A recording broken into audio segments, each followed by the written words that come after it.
Good afternoon, everyone. It's time for the Wild Robot Read Aloud. We're at chapter 41, The Summer. On clear summer days, Roz and Brightbill and Chit Chat liked to go exploring. They investigated the island's sandy southern point. They marveled at the rainbows that curved up from the waterfall. They surveyed the forest from the branches of tall trees. They met new friendly creatures, and sometimes they met new unfriendly creatures. But the only creatures they had to worry about were the bears. One time, they came upon a bear fishing in the river, and Roz whispered, "You know what to do." Brightbill flew up and away. Chit-Chat scurried home through the treetops, and Roz melted into the landscape as only she could. Later, they met back at the nest and told the neighbors all about their brush with danger. On dreary summer days, they would stay inside. Roz asked Brightbill and Chit-Chat about dreaming and about flying and about eating and about all the things they could do that she could not. But the youngsters had too much energy to sit still for too long. They spent one drizzly afternoon kicking acorns around the nest. Chit-Chat piled them up, and then Brightbill swung his big foot and the acorns went flying.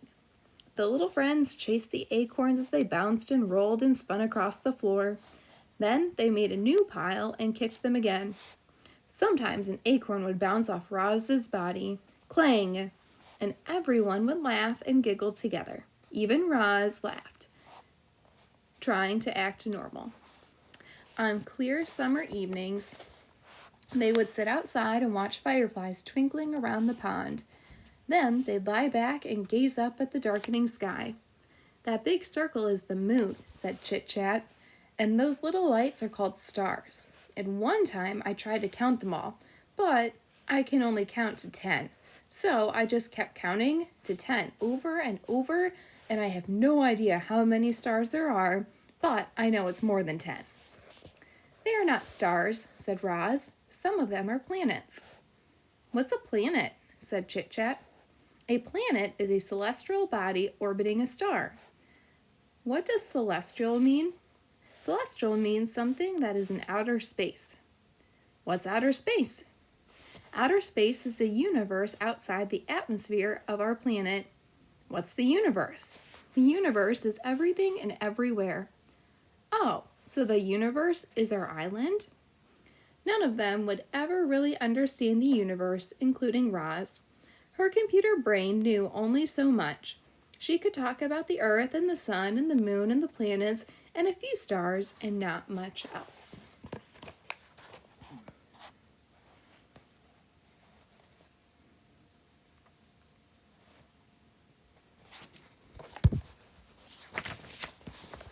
The night sky was full of streaking, shimmering, and blinking lights that she simply couldn't identify.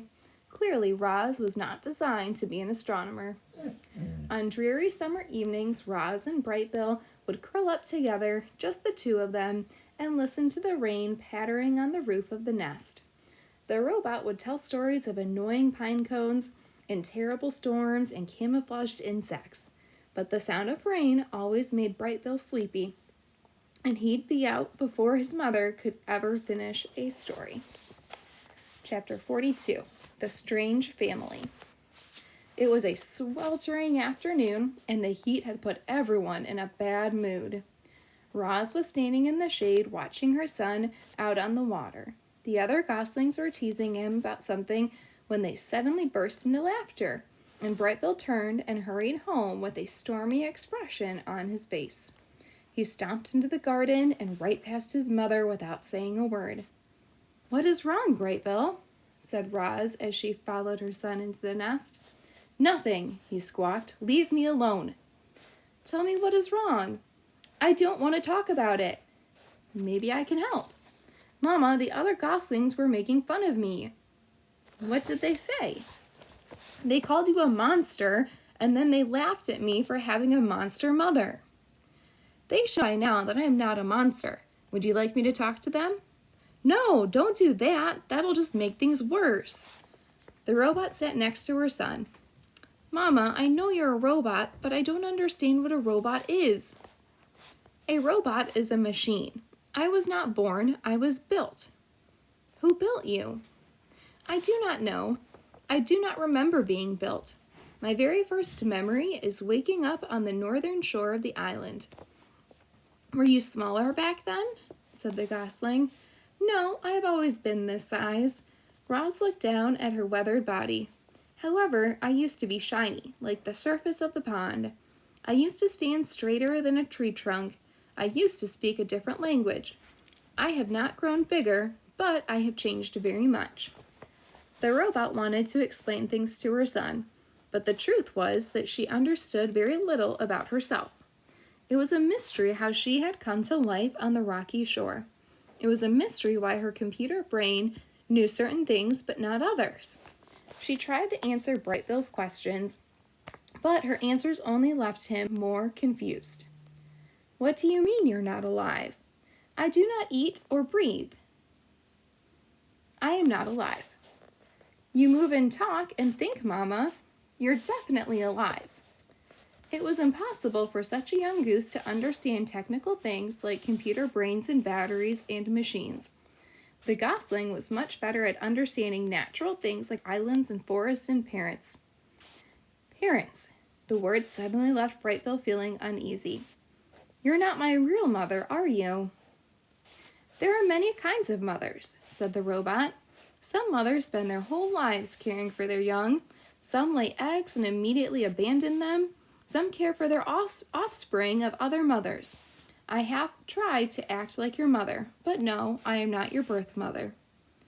Do you know what happened to my birth mother? Roz told Brightbill about that fateful day in spring, about how the rocks had fallen and only one egg had survived, about how she'd put the egg in a nest and carried it away, about how she watched over the egg until a tiny gosling hatched. Brightbill listened carefully until she finished. Should I stop calling you Mama? Said the gosling. I will still act as your mother, no matter what you call me, said the robot. I think I'll keep calling you Mama. I think I will keep calling you Son. We're a strange family, said Brightbill, with a little smile, but I kind of like it that way. Me too, said Roz.